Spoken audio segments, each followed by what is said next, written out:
சுவாமியே சரணம் ஐயப்பா.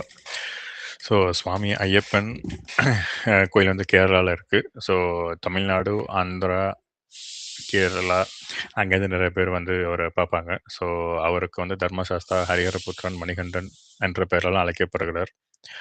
ஸோ அவர் வந்து யோக நிலையில சின்முத்ரோட அங்க சபரிமலையில அமர்ந்திருக்கிறார். அவரு வந்து தர்மசாஸ்தான்னு சொல்றதுக்கு என்ன அர்த்தம்னா, தர்மத்தை காக்கும் காவல் தெய்வம். மணிகண்டன் அப்படின்னு கூப்பிடுவாங்க. அது எதனால அந்த பேர் வந்ததுன்னா வந்துட்டு, கழுத்தில் மணி அணிந்தவர். பூதநாதன், பம்பா, வசன், சபரிவாசன் அப்படியே வந்து வேற வேற பேர் சொல்லி கூப்பிடுவாங்க.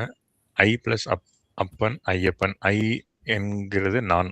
அப்பன் என்கிறது இறைவன். இறைவன் என்னுள் இருக்கிறார் என்ற தத்துவமே வந்து ஐயப்பன் அப்படின்னு வந்து சொல்றாங்க. ஸோ அவரோட வரலாறு பார்த்தோம்னா வந்துட்டு, விஷ்ணு வந்து மோகினி அவதாரம் எடுத்தபோது சிவபெருமானோட ஏற்பட்ட தெய்வீக சங்கமத்தில் பிறந்தவர். அவரையே வந்து நம்ம வந்து ஐயப்பன் சொல்றோம்.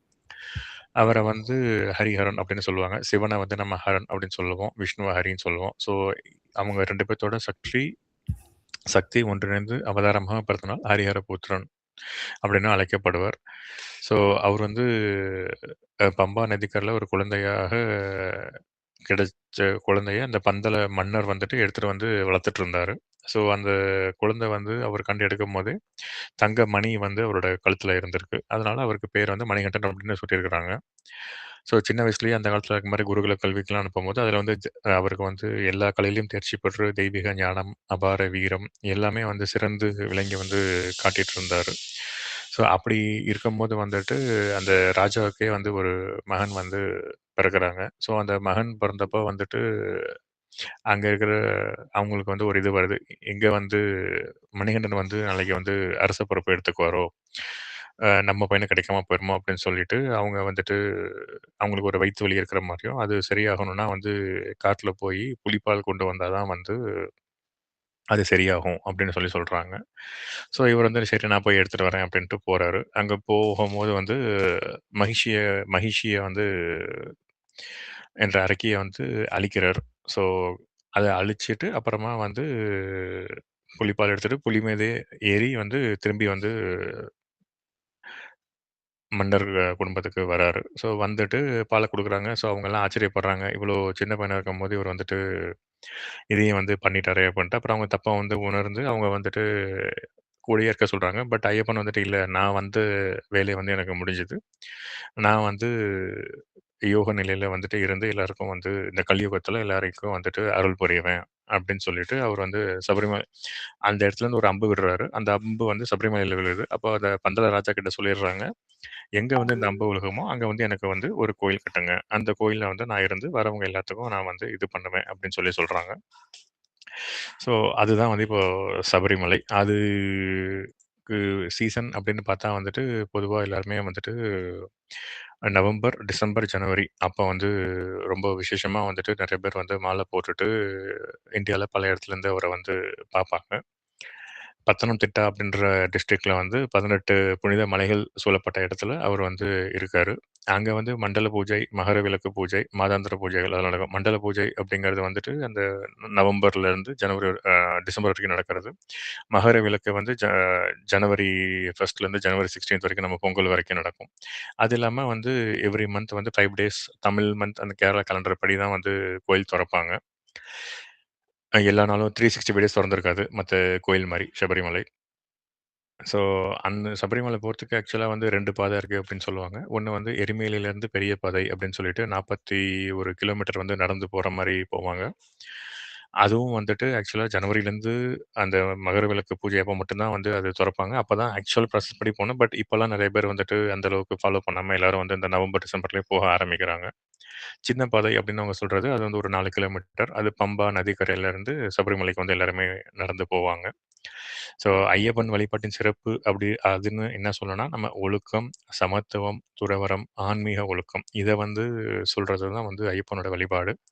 41 நாட்கள் ஒரு மண்டலம் அப்படின்னு சொல்றாங்க. ஸோ எப்பயுமே ஐயப்பனுக்கு மாலை போடும்போது, நம்ம வந்து 41 நாட்கள் மாலை போட்டு விரதம் இருந்து, விரதம் இருக்கும்போது வந்து லைட்டான உணவுகள் சாப்பிட்டு, ஒரு வேளை வந்து சா நைட் டைமோ இல்ல மார்னிங்கோ சாப்பிடாம இருந்து, எப்பயுமே வந்து பகவான் நாமத்த சொல்லிட்டு "சுவாமியே சரணம் ஐயப்பா" அப்படின்னு சொல்லிட்டு இருக்கிறது நல்லது அப்படின்னு சொல்றாங்க. அப்ப நம்ம மாலை போட்டிருக்கும்போது, நம்ம வந்து நான்வெஜ் சாப்பிடக்கூடாது. ஹோட்டல்ல சாப்பிடுறத முடிஞ்ச வரைக்கும் தவிர்க்கணும். நாமளே சமைச்சு சாப்பிடுறது நல்லது. இல்ல வீட்டு சாப்பாடு சாப்பிடுறது வந்து நல்லது. அப்போ ரொம்ப சுய கட்டுப்பாடு, உடல் சுத்தம், உலகியல் பற்று நீக்கம் அதெல்லாம் வந்து நம்மளுக்கு வந்து பழகும். நம்ம வந்து மாலை போட்டிருக்கும்போது ஹேர் கட் பண்ணக்கூடாது. ஆ நெயில் கட் அதெல்லாம் எதுவுமே பண்ணக்கூடாது. இன்கேஸ் வீட்ல வந்து ஏதாவது வந்து நம்ம நெருங்கிய ரிலேட்டிவ் யாராவது வந்து அப்பா சைடு வந்து தவறிட்டாங்க அப்படின்னா வந்துட்டு நம்ம வந்து அந்த இன்கேஸ் மாலை போட்டிருந்தா மாலைய அவுத்து வச்சுட்டு அப்புறம் 1 இயர் கழிச்சு தான் போகணும் அப்படின்னு ஒரு இது இருக்கு. ஸோ எல்லாரும் சமம், ஐயப்பன்மார்கள் எல்லாரும் ஒன்று அப்படிங்கிற குறிக்கோள பார்க்கறதுக்கு தான் யாரெல்லாம் மாலை போட்டிருக்காங்களோ, அவங்க வந்து இன்னொருத்தவங்கள வந்து சுவாமி அப்படின்னு கூப்பிடுவாங்க. பேர் சொல்லி கூப்பிடாம சுவாமி அப்படின்னு சொல்லி கூப்பிடுவாங்க. ஸோ இனம், மதம், செல்வம், நிலை என்ற வேறுபாடுகளின்றி மனிதனை மனிதனாக பார்க்கும் சமத்துவ ஆன்மீகம் தான் ஐயப்பன் வழிபாட்டின் உயிர்.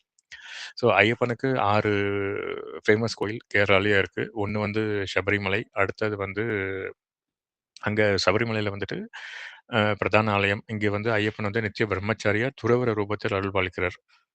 அச்சன் கோவில் அப்படின்னு ஒரு கோயில் இருக்கு. அங்க வந்துட்டு இல்லற வாழ்க்கை ரூபத்தில் தனது துணைவியார்களுடன் வழிபடுகிறார். சபரிமலை யாத்திரைன்னு ஒரு முக்கிய தலமாக அதுவும் கருதப்படுகிறது. குளத்துப்புல சாஸ்தா அப்படின்னு ஒண்ணு இருக்கு. அந்த கோயில்ல வந்து குழந்தை ரூபமா அருள்பாலிக்கிறார். ஆரியங்காவுல வந்துட்டு யானை மீது அமர்ந்து இளம் பாலகன் ரூபத்தில் ஆசீர்வதிக்கிறார். எருமேலியில வந்துட்டு சபரிமலை செல்றதுக்கு முன்னாடி எல்லா பக்தர்களும் கட்டாயமா அங்க வந்து சென்று பேட்டை துள்ளல் அப்படின்னு ஒண்ணு பண்ணிட்டு, அதுக்கப்புறமா தான் வந்துட்டு சபரிமலைக்கு போவாங்க. அ ஆறன்முள தர்மசாஸ்தான்னு ஒண்ணு இருக்கு. அங்க வந்து பார்த்தசாரதி கோயில் ஒண்ணு இருக்காரு. அதுவும் வந்து எல்லாரும் வந்து வழிபடுவாங்க. ஸோ குழந்தை, இளமை, இல்லறம், துறவறம் என்ற ஐயப்பனின் வாழ்க்கை நிலைகளை நாம் வந்து கடைப்பிடிக்கின்றோம். இவை அனைத்தும் ஐயப்பன் சார்ந்த இன்ஃபர்மேஷன். எனக்கு தெரிஞ்சது. இன்னும் நெறைய இருக்கு. நெறைய நம்ம பேசிட்டே போலாம்.